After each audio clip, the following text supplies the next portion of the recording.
Bom dia a todos, bom dia a todos os participantes desse webinar e bom dia também aos nossos ilustres palestrantes.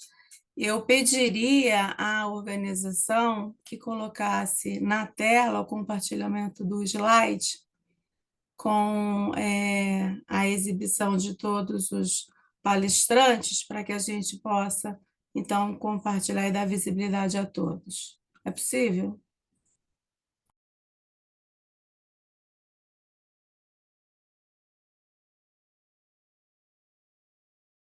Obrigado a todos. Então, conforme eu estava dizendo, a importância do tema da inteligência artificial, ela é clara, ela tem o potencial de transformar a maneira como nós cuidamos dos pacientes e gerenciamos os recursos na saúde. Dentro da Eusevia, a gente tem a missão de melhorar a prestação dos serviços em saúde, apoiando os médicos, enfermeiros e demais disciplinas profissionais, bem como os pacientes, para melhores decisões e melhores resultados, de forma a obter cuidados de saúde mais eficazes.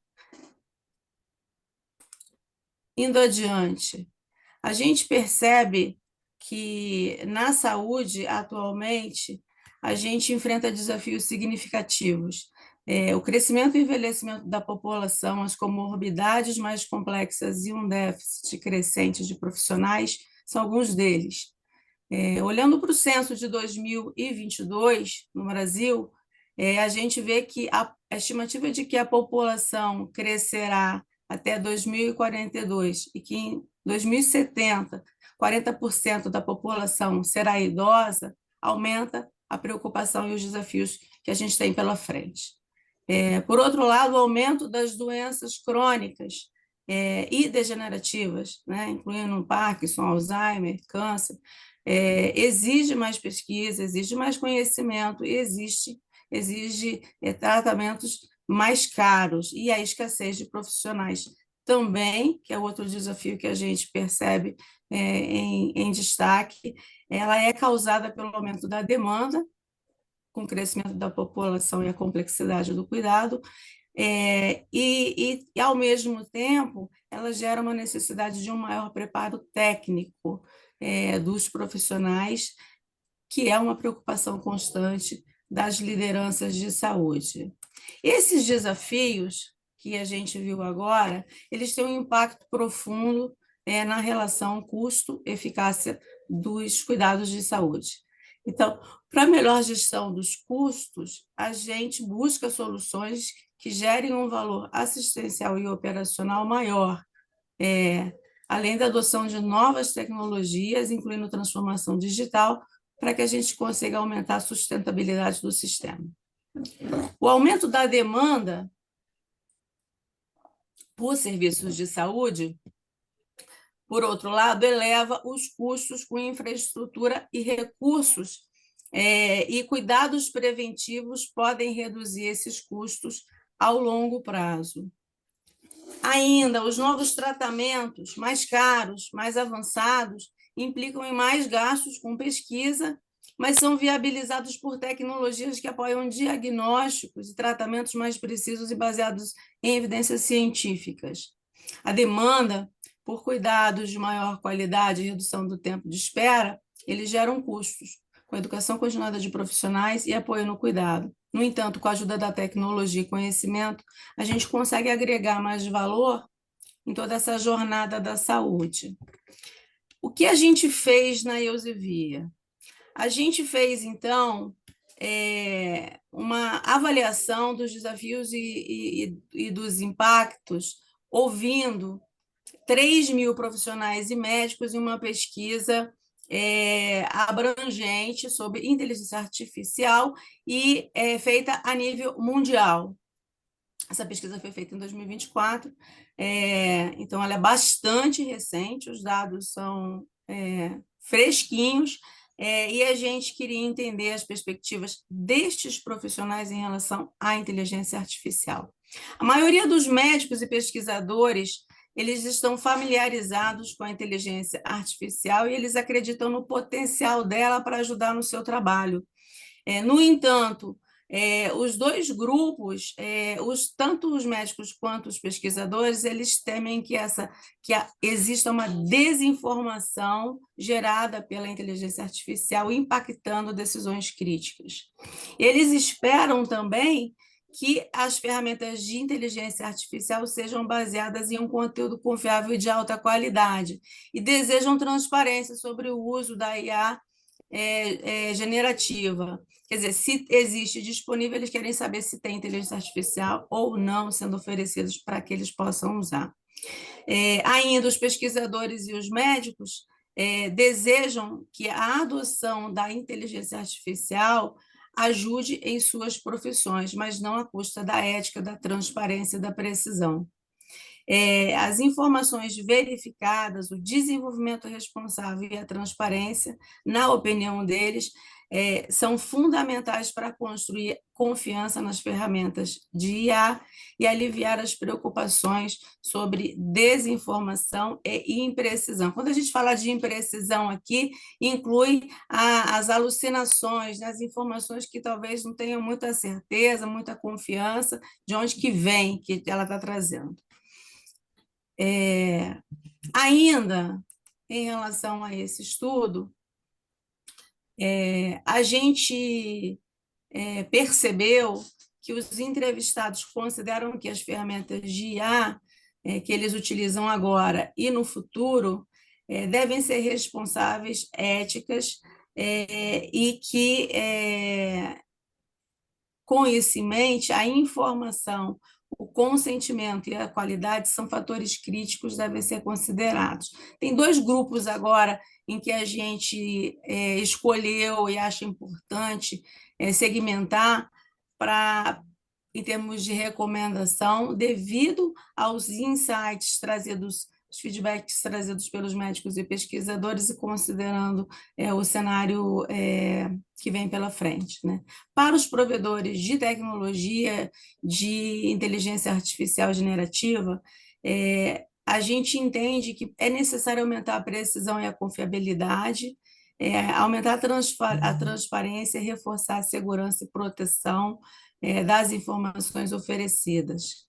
As instituições de saúde que venham ou que já empregam a inteligência artificial ou que trazem a inteligência artificial na sua estratégia de curto, médio e longo prazo, a gente recomenda estabelecer políticas claras, construir uma governança e experiência, fornecer treinamento e capacitação destes profissionais e garantir o acesso às ferramentas de inteligência artificial.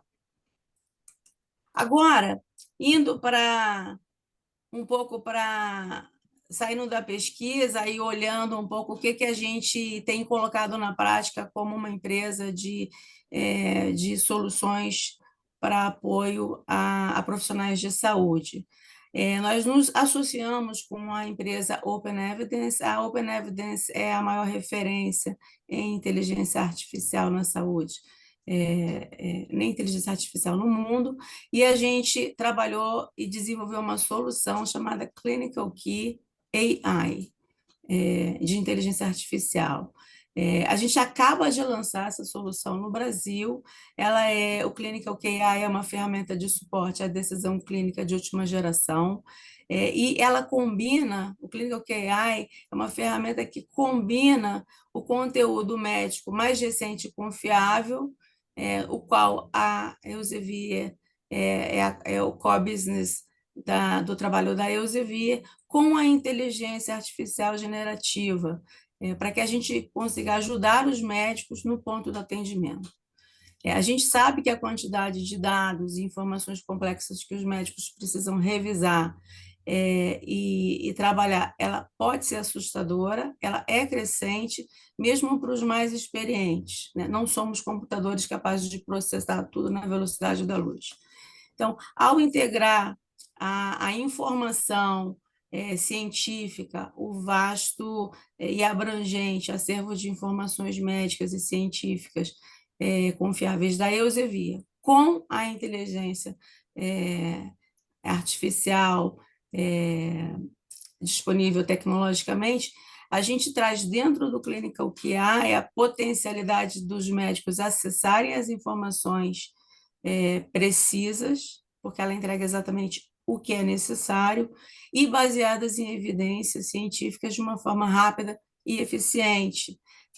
O Clinical QI responde rapidamente às perguntas no ponto de atendimento e ajuda a entregar os cuidados de alta qualidade aos pacientes que os médicos buscam, ao mesmo tempo em que desenvolve as habilidades de pensamento crítico e pesquisa durante este processo. Vou falar um pouquinho agora, na sequência, não me estendendo muito. Parece que eu pulei um slide. Sobre os benefícios do Clinical Key e os benefícios que a gente percebe imediatamente com este lançamento, que ele tem uma interface de pesquisa que busca várias fontes de conteúdo que são baseados em evidência. Essas fontes elas são atualizadas diariamente, de forma a fornecer respostas que reflitam a prática da medicina baseada em evidência da forma mais precisa possível. Ela considera o contexto do paciente, como comorbidades e medicamentos atuais, e colabora para a melhoria da qualidade assistencial e redução da variabilidade do cuidado.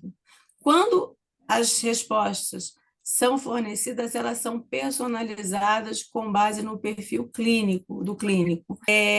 A proposta e a entrega do Clinical Key AI também é de fornecer essa experiência, então, de obter a informação precisa, baseada no contexto do paciente, considerando o perfil do clínico que está fazendo a consulta, de forma não só a apoiar na tomada de decisão, mas também de forma a melhorar a comunicação e a satisfação dos próprios profissionais. Por fim, mas não menos importante, a gente traz, junto com o Clinical Key AI, com as respostas, algumas perguntas de acompanhamento à pergunta principal que foi feita no prompt.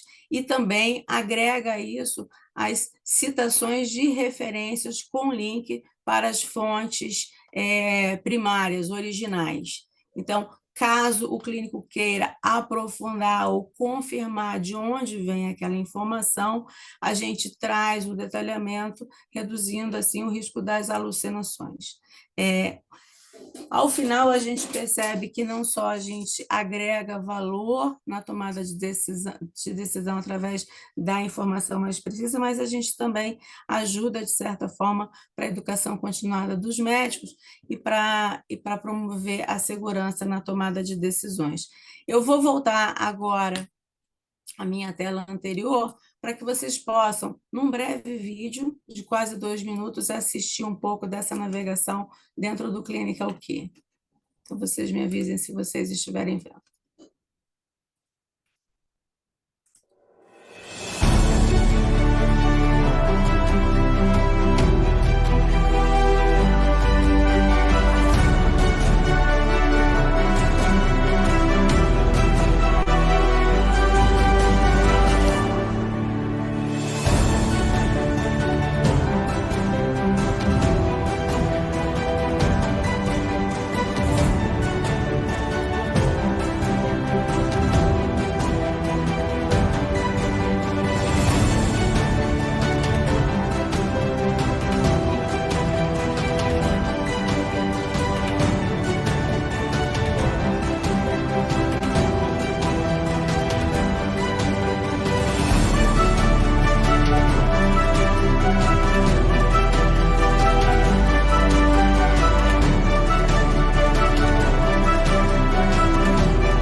apesar da gente não ter assistido no vídeo, eu gostaria de destacar que a inteligência artificial generativa presente no Clinical Key AI permite também que, apesar das fontes originais serem em inglês, as perguntas em português geram respostas também em português.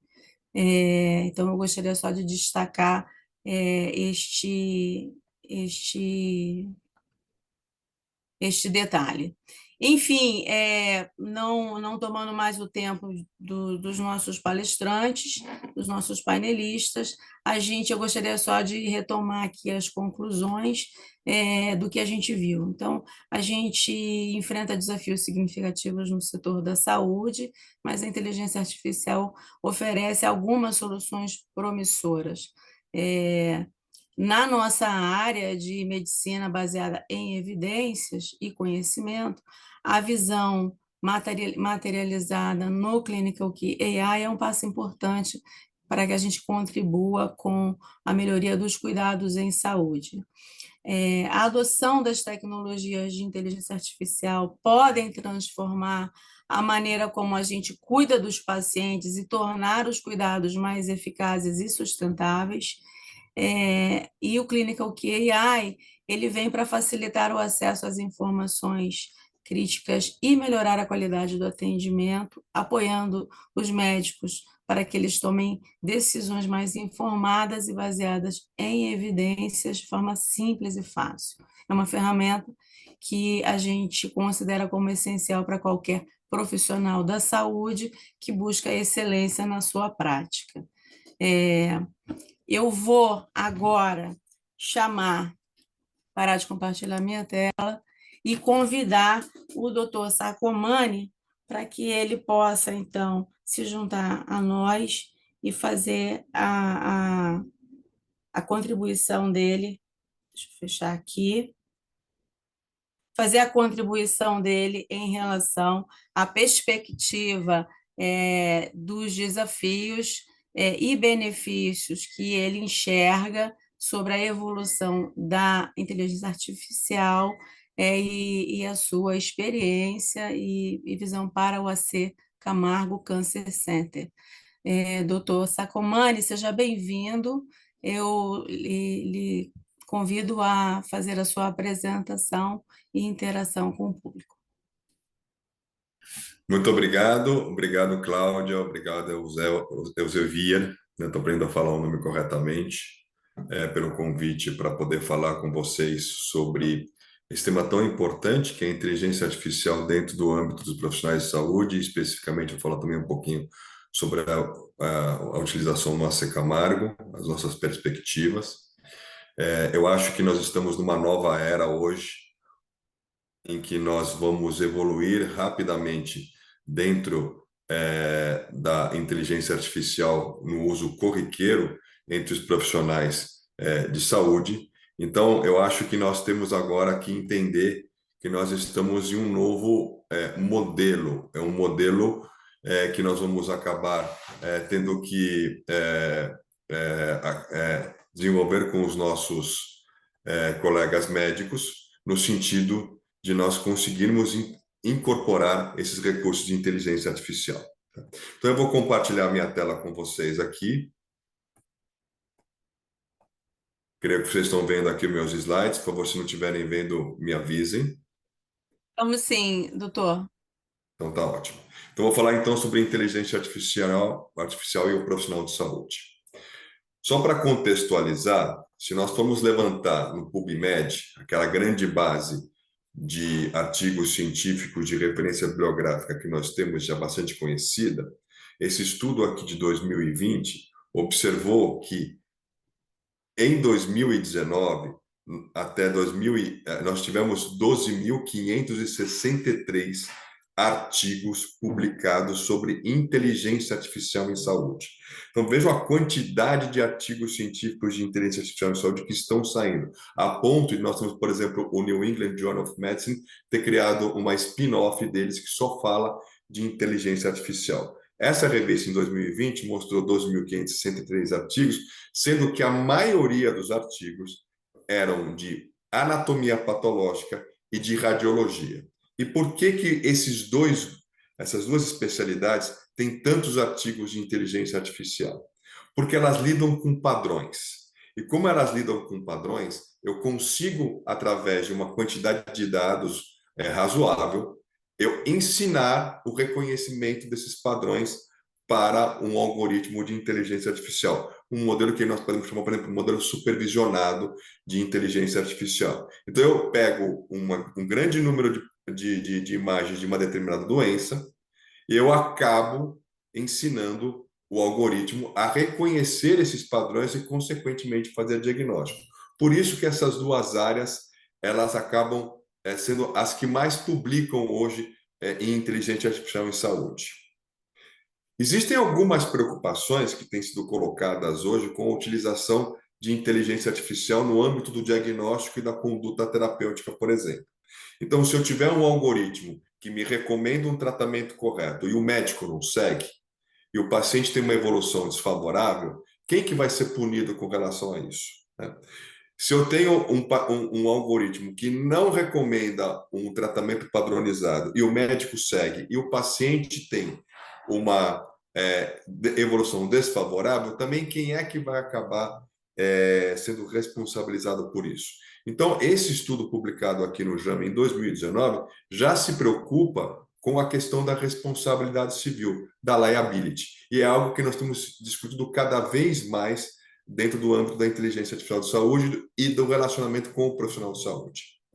Então, eu tenho que incorporar nos algoritmos de inteligência artificial na área de saúde os conceitos da inteligência artificial responsável, que é privacidade, transparência, justiça, inclusão, prestação de contas. Eu acho que o termo accountability é o melhor termo que tem, é um termo em inglês que, não sei se prestação de contas, ele acaba refletindo a importância do accountability, segurança e confiabilidade. Então, todas essas questões precisam estar incorporadas nos algoritmos de inteligência artificial que nós utilizamos na área de saúde. E nós estamos hoje no grande momento da inclusão da inteligência artificial generativa no âmbito da saúde. A inteligência artificial generativa, ela mudou até a maneira de relacionamento das pessoas com a inteligência artificial. Hoje nós temos muita gente que não sabe absolutamente nada da construção de um algoritmo interagindo com recursos de inteligência artificial generativa. Talvez o mais conhecido de todos seja o famoso ChatGPT. Então, você vê muita gente utilizando o prompt do ChatGPT para fazer perguntas. E por que isso é importante? O prompt do ChatGPT, ele foi criado para você fazer perguntas, mas hoje, cada vez mais, nós sabemos que a maneira como essa pergunta é feita, ela influi na resposta do aplicativo, da aplicação. Então, se eu tiver uma pergunta melhor feita, eu vou ter uma resposta melhor. Eventualmente, eu tenho que encadear perguntas e ficar interagindo com a ferramenta para conseguir ter a informação que eu preciso. Existem modelos de construção dessas respostas que eu não vou chegar a discutir aqui, mas que podem ser diferentes para cada situação. Além disso, nós precisamos entender o conteúdo dessa inteligência artificial generativa, onde ele vai buscar a informação, onde o ChatGPT e outras ferramentas vão buscar a informação. E aqui a gente pode fazer um gancho com o Clinical Key, que a Cláudia falou. O que o Clinical Key faz de diferente? Na verdade, o Clinical Key é uma plataforma de ChatGPT, mas que está associada a um conteúdo específico avaliado e com curadoria da Elsevier. Então, com isso, você consegue ver artigos científicos que estão publicados, artigos científicos em revistas de alto impacto. É um conteúdo mais, digamos que, auditado. E como é que é feita a transferência da avaliação para esse conteúdo? Na verdade, você usa o prompt, no Clinical Key, por exemplo. O prompt é um prompt muito semelhante ao do ChatGPT, e ele vai direcionar para esse conteúdo utilizando um recurso que nós chamamos de Retrieval Augmented Generation, RAG. Na verdade, é como se eu tivesse um ambiente específico dentro da ferramenta e ele direciona para esse ambiente específico e volta a resposta para dentro da ferramenta, olhando especificamente nesse ambiente específico, nesse ambiente controlado e auditado.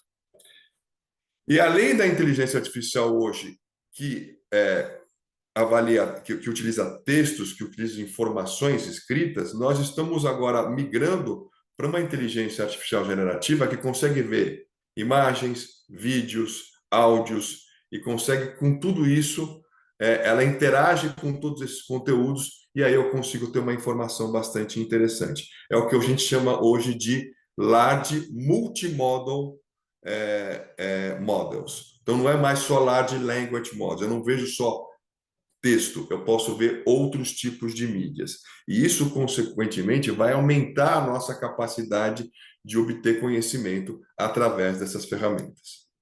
E, por outro lado, nós vamos ter que treinar o médico, o profissional de saúde, a conseguir interagir com essas ferramentas. Esse aqui é um trabalho muito interessante, publicado, sobre o uso do chat GPT e de outros LLMs em urologia. E o que ele mostrou para nós? Ele mostrou que os médicos utilizam essas ferramentas de LLM de várias maneiras, para orientar a conduta, para orientar a escrita de um artigo científico, para orientar a gramática, para discutir ideias, para sumarizar textos, para avaliar respostas a medicações e, eventualmente, interações medicamentosas, para educar o paciente, para criar textos de educação ao paciente, para avaliar apresentações em PowerPoint, por exemplo. Então, ele tem várias utilizações e os urologistas, especificamente, estão utilizando toda essa gama de possibilidades, assim como como nós conseguimos ver nesse slide com diferentes porcentagens. Mas o que nos interessa um pouquinho mais é na avaliação da decisão clínica. E esse é um trabalho publicado por nós, eu participei desse grupo, eu participei especificamente construindo as questões no prompt, né? E aí nós fizemos dois tipos de perguntas ao chat GPT 3.5 e ao 4. Nós fizemos perguntas diretas e nós fizemos perguntas baseadas em casos clínicos. Ambas as perguntas, tanto as diretas como as casos clínicos, elas foram comparadas com as diretrizes internacionais da Associação Americana de Urologia, naquela área que é de incontinência urinária após cirurgia prostática, e foram enviadas para 8 especialistas em urologia nesta área, que acabaram validando ou não a resposta do chat GPT. E o que nós encontramos? Que quando nós fizemos questões conceituais, diretas, o chat GPT 3.5, ele acertou em aproximadamente 60% dos casos. Só que o 4 já acertou em 90%.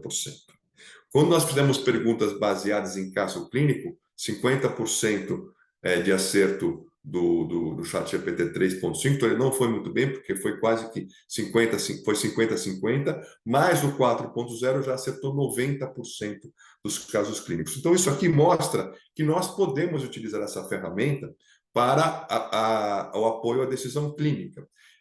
E isso considerando uma ferramenta que não estava utilizando o RAG. Agora, vocês imaginem se eu utilizar uma ferramenta que tem um conteúdo auditado, que tem um conteúdo controlado, que tem um conteúdo que se baseia especificamente em artigos científicos, diretrizes, guidelines, etc.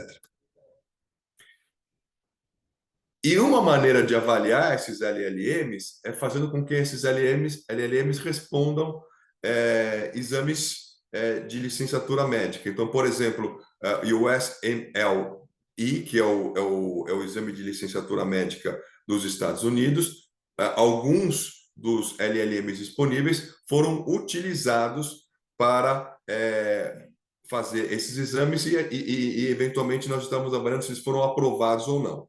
O chat GPT original, o primeiro deles, acertou 60% das questões. O Anthropic Claude 2, 67%. O famoso Google MedPalm 2, que é especificamente para a área de saúde, 86,5%. O GPT-4, quase 88%. E o Open Evidence, que a Cláudia falou agora há pouco, 91%. Então, ele acertou 91% das questões do exame para você tirar a licença médica nos Estados Unidos. E esse aqui é um estudo muito interessante quando eu trago essa questão para dentro de uma instituição como a C. Camargo, um hospital oncológico de referência em oncologia no país inteiro e na América Latina. É um hospital que tem especialistas na área de oncologia. Esse estudo aqui é um estudo bem recente, publicado no New England Journal of Medicine and AI em 2024, em que ele avaliou vários tipos de LLMs, o Llama, que é do Meta Facebook, o Palm 2 do Google, o GPT 3.5 e o 4 e o Claude da Anthropic. E aí ele avaliou a resposta com relação ao tipo de tumor, sarcoma, sistema nervoso central, geniturinário, linfoma, gastrointestinal, cabeça e pescoço, mama, ginecológico. E o que ele observou? Que o chat GPT-4 foi o que melhor performou em todos os subtipos de tumor. E os outros tiveram variadas respostas de acordo com o tipo de tumor. Alguns até tiveram respostas que eu diria até insuficientes, como, por exemplo, o Med-Palm 2 em ginecologia só acertou 25% das questões colocadas. Então, isso também é muito importante. Quer dizer, esses LLMs precisam estar prontos para fazer esse tipo de avaliação para nos dar respostas corretas. E por isso que esses recursos tipo RAG, em que eu vou para um conteúdo já com curadoria, um conteúdo auditado, direcionado para a área científica, é muito importante. E a pergunta que o médico sempre faz quando ele está interagindo com essas ferramentas é: posso confiar nesse diagnóstico da inteligência artificial? E é isso que nós precisamos trazer em termos de recursos para os médicos, recursos confiáveis para ele poder interagir com inteligência artificial. E toda vez que eu falo em inteligência artificial na área de saúde, eu falo que nós temos que passar pelo crivo da ciência. Não dá para eu colocar, por exemplo, um algoritmo que faz diagnóstico de um nódulo de pulmão, que faz diagnóstico de um tumor renal, se eu não soubesse a acurácia dele, e a acurácia que eu estou dizendo do sensu lato, não o termo acurácia estatístico. Na verdade, a métrica que nós mais utilizamos é a área abaixo da curva. Eu tenho que saber se ele tem uma curva ROC adequada para diagnóstico daquele tipo de tumor, daquele tipo de situação, da mesma maneira como eu uso em outras áreas de diagnóstico. Então, eu tenho que passar por um crivo de avaliação. Se eu tenho uma medicação que, para poder colocar no mercado, eu faço fase 1, 2, 3, depois a fase 4 de avaliação, por que eu também não tenho que fazer uma sequência de avaliação com relação às características populacionais, ver se aquelas características populacionais do algoritmo que ele foi testado são as mesmas da minha população aqui? Por que eu não faço a mesma coisa? Eu tenho que fazer isso. E hoje, cada vez mais se discute fazer isso. E aí é essa maneira também que o profissional de saúde tem que interagir com a inteligência artificial. E com relação à inteligência artificial, o que os médicos acham? Os médicos preferem usar a inteligência artificial como uma ferramenta de apoio, assistente na análise e para levantamento bibliográfico. Os médicos querem manter a autonomia. Os médicos querem saber a base científica. Não adianta dar uma resposta sem que você saiba de onde veio essa informação. Os médicos reconhecem a necessidade de um novo mindset quando você interage com a inteligência artificial. O ponto principal aqui é a autonomia. E quando eu interajo com ferramentas como o Clinical Key AI, por exemplo, em que eu vou fazer a pergunta, eu vou interagindo, eu estou no controle dessa interação. Eu converso praticamente com o algoritmo. Eu vou ter algumas orientações, aí eu tomo uma decisão em cima daquela informação que eu recebi. E esse é um ponto crucial. Manter a autonomia do médico durante o suporte à decisão clínica. Então, nós temos que sair daquele suporte à decisão clínica que é baseado em if-then. Se isso aconteceu, faça aquilo, que são praticamente fluxogramas, para suportes de decisão clínica muito mais elaborados, em que eu vou ter, inclusive, a participação do profissional de saúde. E o que nós queremos é isso, é um profissional de saúde que interaja com o suporte de atenção clínica, não que receba uma informação e acabou. Então, aqui no AC Camargo, nós estamos dando muita importância para esses modelos em que o suporte de atenção clínica interagem com o profissional de saúde. Nós temos os melhores especialistas em oncologia aqui no país, né? Alguns dos melhores especialistas em oncologia no país. Então, esses especialistas, eles precisam ainda ter o controle da decisão médica. O que eles querem muitas vezes é interagir e ter algumas informações a mais para ajudar nessa decisão clínica. Lembrando que o processo de decisão, como Simon descreveu, esse aqui é um artigo de 2022, isso aqui são as etapas de uma tomada de decisão, então todos nós, seres humanos, fazemos isso, nós identificamos um problema, definimos os objetivos, vamos definir as ações para resolver aquele problema, definir as soluções eventualmente alternativas, selecionar a melhor solução e implantar essa solução. É isso que nós fazemos. E é dessa forma que nós temos que manter os suportes à decisão clínica quando nós estamos interagindo com essas ferramentas. Então, quando eu utilizo uma ferramenta que tem esse modelo de inteligência artificial gerativa com um prompt, eu estou mantendo esse processo aqui, que é o processo humano de decisão. E só para finalizar, muitos perguntam para mim se com inteligência artificial os médicos vão ser substituídos por máquinas.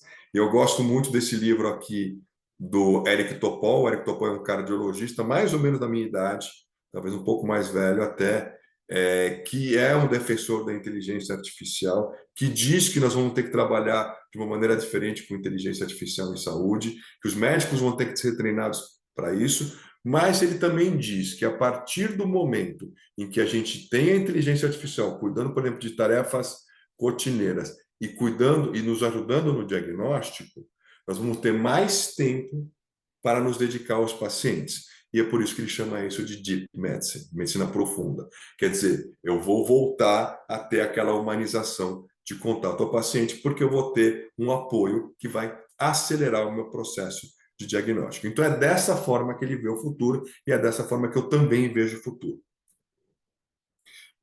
Eu agradeço mais uma vez o convite e eu queria deixar de mensagem final o seguinte: nós, como médicos e profissionais de saúde, nós temos que nos ambientar com o uso de inteligência artificial, aprender um pouco de inteligência artificial. Podemos aprender em vários níveis, dos níveis mais básicos até os níveis mais avançados.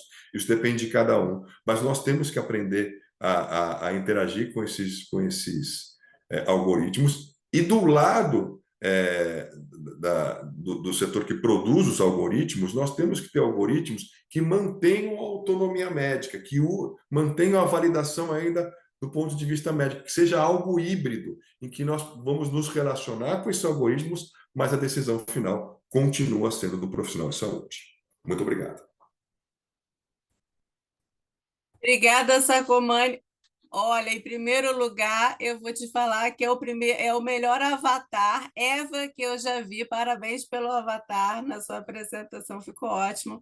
E queria agradecer a você pela generosidade de compartilhar o teu conhecimento, que é tão abrangente e profundo, de uma forma tão simples e didática, com todas as pessoas aqui que estão fazendo parte desse webinar. Parabéns mais uma vez, obrigado por estar conosco e por compartilhar o seu conhecimento. Eu vou chamar agora o Felipe. Felipe, por favor, eu gostaria que você se juntasse a nós para falar um pouco sobre de que forma que a inteligência artificial se insere hoje em dia na estratégia do Hospital Moinhos de Vento. Por favor, convido você a se juntar. Legal, Cláudia. Obrigado pelo convite, pessoal da Elsevier. Obrigado aí, Sacomani, pela apresentação. Eu vou fazer eu vou subir um pouquinho, não vou entrar no macro da IA, até porque o Sacomani já explorou muito esse assunto e não cometeria esse equívoco de falar depois dele sobre um assunto que ele domina tanto. E também tem muita gente aqui que eu estou vendo, amigos que entendem e dominam o tema Salatiel, o Diógenes, o Doc está aí. Acho que o Goslin estava aí também, Sacomani, que foi teu parceiro aí no AC Camargo. Então, eu vou falar um pouquinho da estratégia nossa aqui de transformação digital e mostrar como é que a importância da IA mas o que vem o básico disso, né? Eu vou apresentar aqui minha tela, por favor, vocês me avisem se vocês estão vendo. Calma aí. Vocês já estão vendo? Sim, estamos vendo. Perfeito. Uhum. Então, vou falar um pouquinho sobre a transformação digital e a construção desse hospital do futuro, né? Já vou iniciar com uma frase do Niels Bohr, que eu adoro, que é o pai da física quântica, para quem não conhece, que ele fala que cada frase minha não pode ser entendida como uma afirmação, mas como uma pergunta. Ele falou isso há anos atrás. Eu acho que até hoje isso é cada vez mais presente na nossa vida, né? A gente fala uma coisa, daqui a 2 minutos, 5 minutos, 2 horas, já não é mais aquilo, né? O mundo está mudando muito rápido, né? Então, tudo aqui que eu estou falando, na verdade, não é uma afirmação, mas é uma pergunta, pode estar mudando no dia seguinte. Mas o que importa é que a gente, e isso aqui está meio batido já, mas a gente não pode continuar criando coisas como da forma antiga, porque o mundo está mudando muito rápido e a gente já viu vários sistemas que se modificaram completamente, várias vertentes da sociedade que se modificaram, o banco, a forma como você vê filme, enfim, hotéis. E será que o hospital está isento disso? Será que só o hospital, só na saúde, na vertente da sociedade que a gente convive, que a gente trabalha, isso não vai acontecer? Eu imagino que não, eu imagino que se a gente não pensar de uma maneira diferente, a gente vai estar lá nas antigas e vai ter um hospital esvaziado, porque a gente não evoluiu conforme necessário, né? Então, isso é a base da transformação digital, né? Por que a gente faz essa transformação digital? Obviamente que por diversos outros motivos, mas também para a gente não ficar para trás, né? Então, a gente tem que integrar a tecnologia digital em todos os aspectos de serviço de saúde. Quando a gente fala em IA, ele também está integrado em todos os aspectos de serviço de saúde, eu entendo ela como algo mais vertical, que você vai pegar todos os setores e ela vai estar inserida dentro dos setores. E por quê? Porque eu vejo o novo modelo da saúde, setor de saúde, como 7 aspectos principais, né? O primeiro é a melhoria do atendimento. Então, a gente está falando em personalização, atendimento remoto, e tudo isso, se você for ver, tem um link, de alguma forma, com a inteligência artificial, né? Eu só consigo ter personalização do atendimento, só consigo dar um atendimento remoto de eficiência, hoje em dia, com uma IA, me facilita muito. Eficiência operacional, então, automação e utilização de dados, inovação em diagnóstico e tratamento, quanta coisa que a gente não conseguiu inovar em diagnósticos, em tratamentos, quanto a gente não consegue dar de qualidade para o nosso paciente, de segurança e qualidade para o nosso paciente com a transformação digital.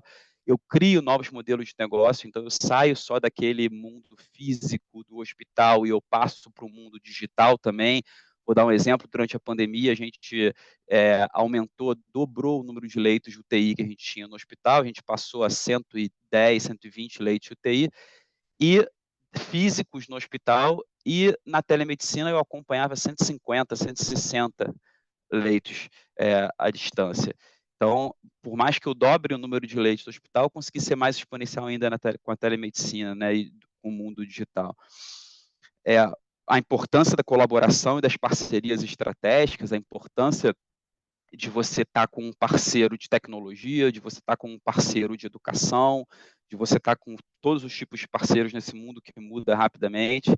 Obviamente que a gente tem os desafios regulatórios das conformidades, privacidade, segurança de dados, se aquela informação que a tua digitalização, que a tua inteligência está te mostrando, ela é adequada, ela é certa, onde é que está a base delas, é uma base confiável, o Sacomani falou um pouco sobre isso, a Cláudia também falou bastante sobre isso, e que todo mundo concorda e todo mundo fala da educação e treinamento, né? A capacitação profissional é um aspecto super importante, super relevante agora, com esse modelo de rápida mudança no mundo e com essa transformação digital. E a saúde não foge disso, pelo contrário, a saúde é fundamental nesse aspecto, né? Então, os 4 segredos que eu entendo para se manter competitivo, tem outros, mas talvez os principais, é a antecipação da mudança. Então, é uma coisa que a gente já fala há algum tempo, né? Então, vamos se antecipar, agora já está chegando. Quais são as tendências emergentes? Eu estou sempre pensando lá na frente, o que eu vou poder fazer de diferente lá na frente.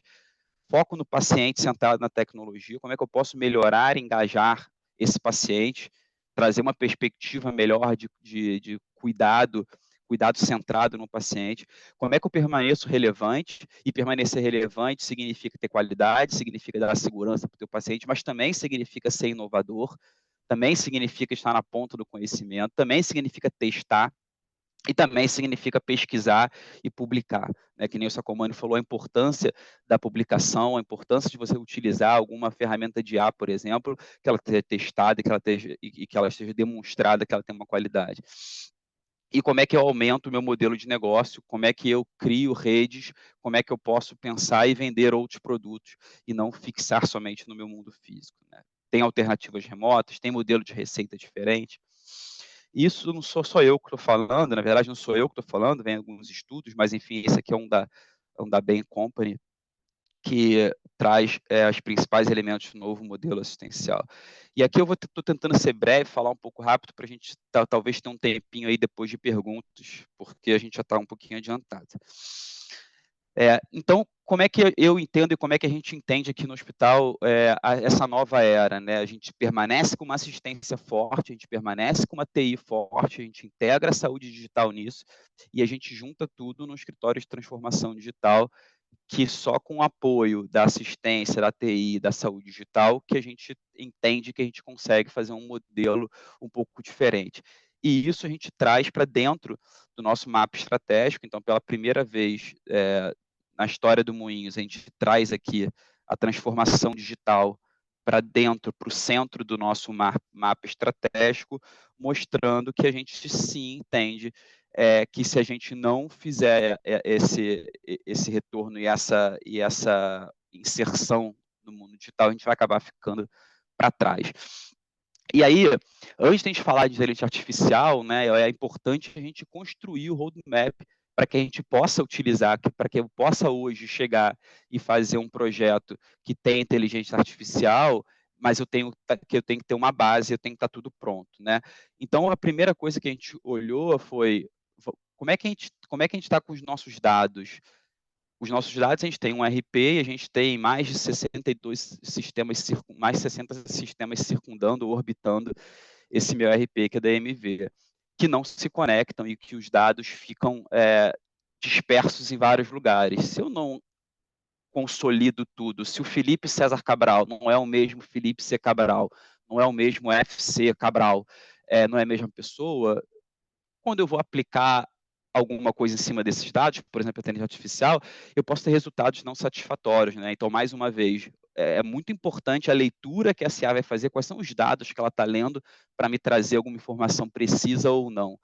Então, a gente criou um projeto de interoperabilidade, a gente criou um barramento, está entregando agora o barramento, o pessoal da TI, que a gente centraliza todos os dados num lugar só, e dali a gente começa a fazer projetos com esses dados. E aí a gente passa a trabalhar com governança de dados, né? Quem é o dono desse dado, porque dentro do hospital a gente tem muita ideia de que a TI é o dono dos dados, na verdade ela é fiel depositária desse dado, o dono dos dados são as pessoas que geram os dados e que vão usar aqueles dados para alguma coisa, né? Ela tem que ser a dona do dado, é a mesma coisa você quando bota dinheiro no banco, o banco é o fiel depositário do seu dinheiro, mas na verdade você é o dono do seu dinheiro. Então essa a gente está trazendo essa ideia. E aí sim a gente começa a trabalhar com projetos de IA, tanto IA preditiva quanto IA generativa, né? E aí para fazer, puxei aqui outros, o Sacomani botou bastante estudo, então tive que dar uma modificada que eu tenho que falar. Então, assim, fora a importância e que o Sacomani mostrou da inteligência artificial nos diagnósticos, a gente também começou a estudar e fazer o levantamento, depois de toda essa construção que eu falei, de como é que a gente pode utilizar ela, será que faz sentido a gente utilizar ela, será que já está pronta para utilizar? Então, a gente começou a levantar alguns estudos, e esse estudo, por exemplo, que saiu no JAMA, comparando a empatia da inteligência artificial com respostas de médicos em termos de qualidade e empatia, né? Então mostrou que nesse estudo específico que a inteligência artificial ela pode dar respostas tão empáticas quanto e de tão qualidade quanto um médico, quando bem treinada e quando uma base de dados confiável ela pode trazer essa informação para você e para o paciente, e também outra de AI raciocínio clínico, que também saiu no JAMA, mostrando a semelhança. Então, eu estava falando então da IA para raciocínio clínico, né, e estava falando da importância da IA, da importância de você ter o banco de dados, a importância de você ser bem curada a IA, né? Porque a precisão da inteligência artificial ela é relativa aos dados que ela está olhando, né? Então, essa precisão é crucial. Quando você vai utilizar alguma IA, por exemplo, para avaliação diagnóstica, para discussão de caso clínico, é importante você saber quais são os dados que ela está lendo e da onde está saindo aquela informação e quem está garantindo a precisão e a qualidade daquela informação. Porque ela pode levar a sugestões erradas, e sugestões erradas podem levar o médico a fazer diagnóstico errado. Então, mais uma vez, a gente não está falando aqui em substituir médico, mas a gente está falando em auxiliar ele num diagnóstico ou num tratamento, ou de pensar outros aspectos daquele caso clínico que ele está vendo.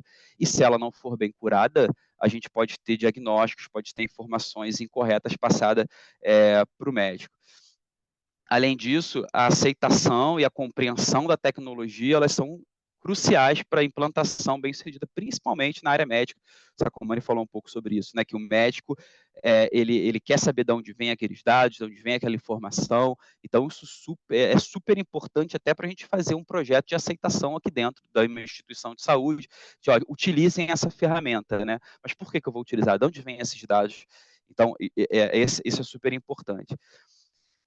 Além disso, eu acho que agora que a gente está começando a entender, e é claro que a gente trabalha num negócio, o negócio tem que ser viável, né? Qual é o custo? É acessível? É viável um projeto de inteligência artificial?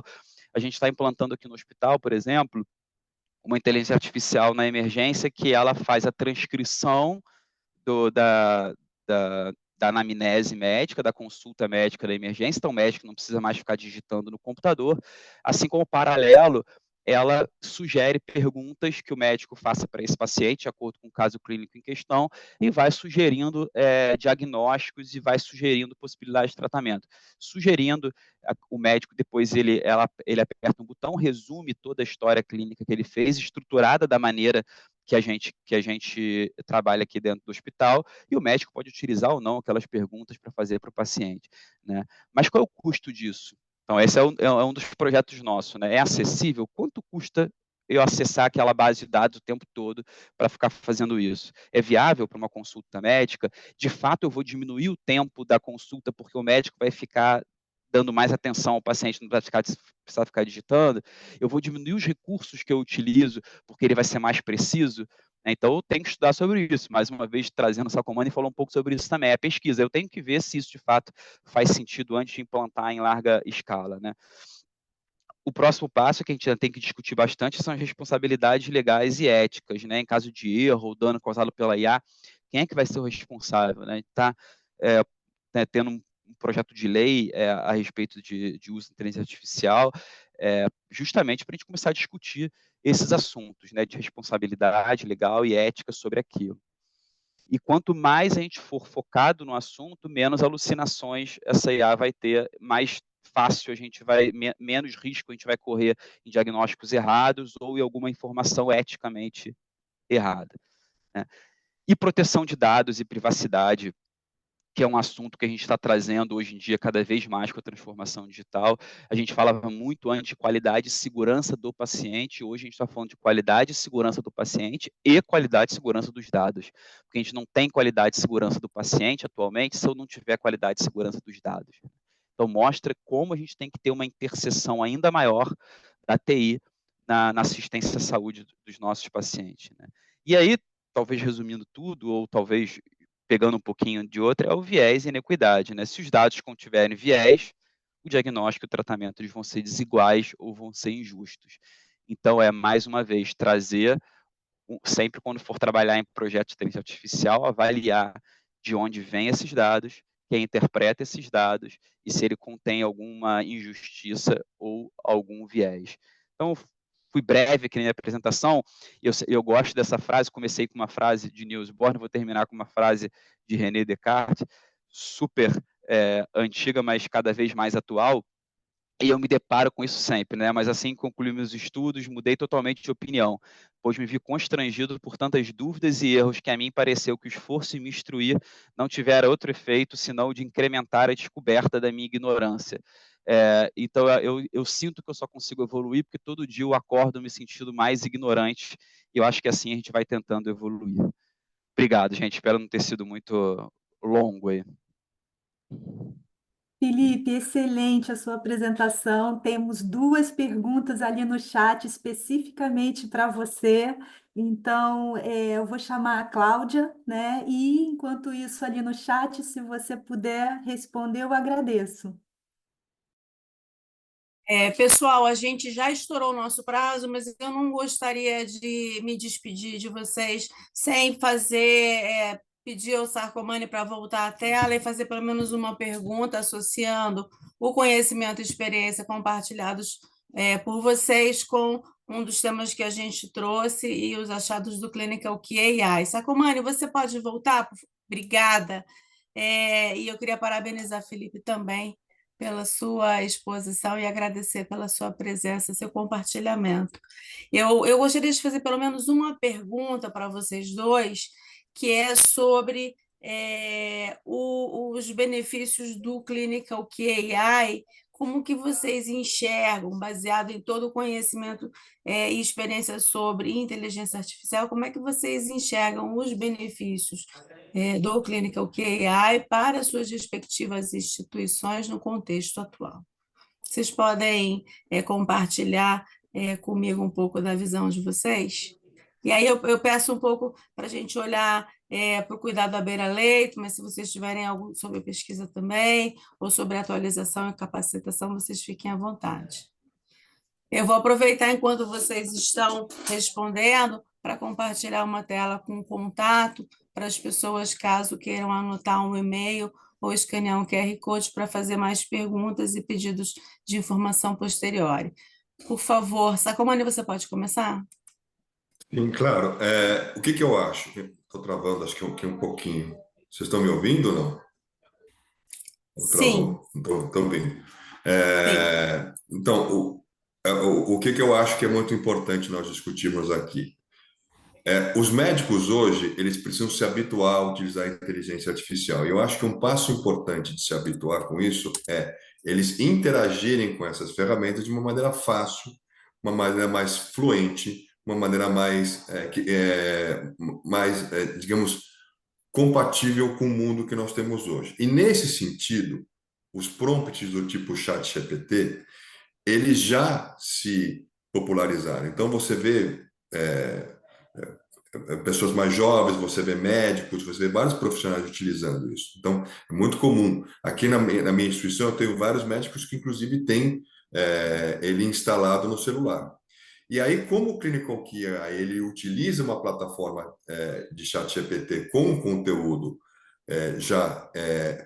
com curadoria, auditado, um conteúdo de artigos científicos, cuja base inclui inclusive a Scopus, né?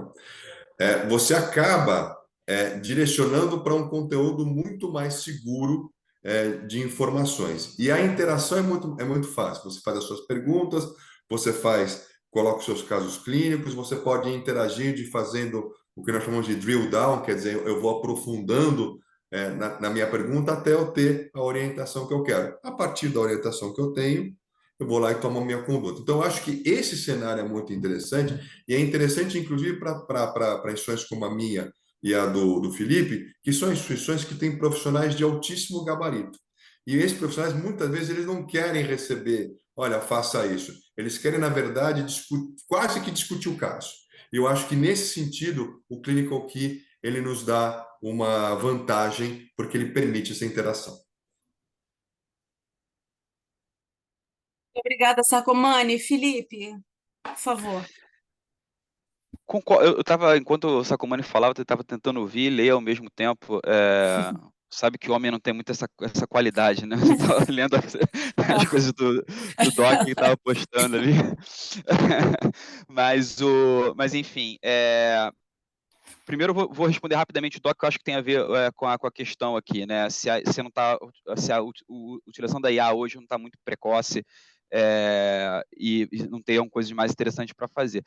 Foi como eu falei, né? Eu acho, e o Sacomani, agora no finalzinho que eu consegui ouvir, ele estava falando, a gente vem de instituições que são instituições que estão na ponta, que elas estão na ponta da inovação. Então, assim, a gente construiu uma estrada, eu falei um pouco da parte da interoperabilidade, da parte da governança de dados, né?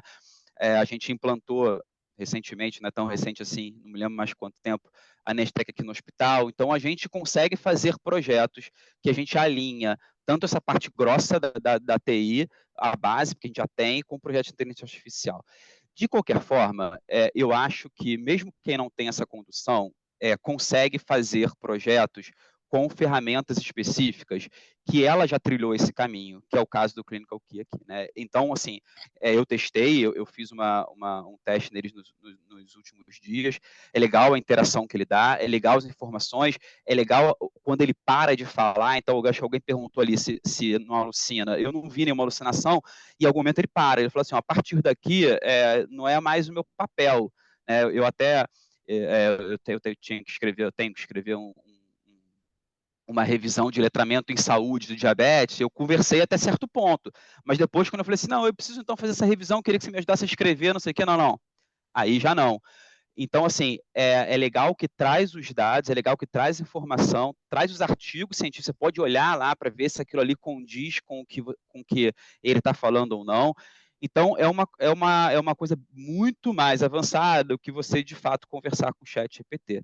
Eu não estou falando aqui que não tem um espaço, é óbvio que tem um espaço, eu uso o ChatGPT todos os dias, mas para coisas mais específicas, para assuntos mais de pesquisa, de informações mais certas sobre a prática clínica, é uma ferramenta que traz uma importância muito grande, pelo menos nesses testes que eu fiz aqui no hospital.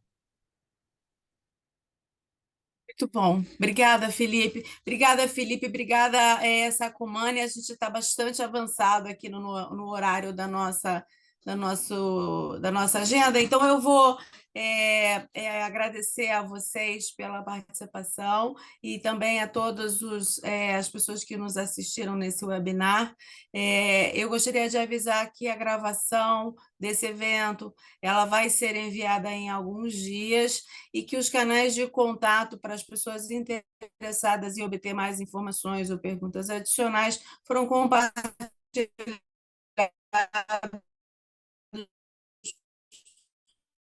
no chat deste webinar, aguardarem e compartilharem depois as apresentações com a apresentação com as pessoas que julguem relevantes. Mais uma vez, obrigada a todos, especial agradecimento aos nossos panelistas, Felipe e Sacomani, e desejo a todos um ótimo dia.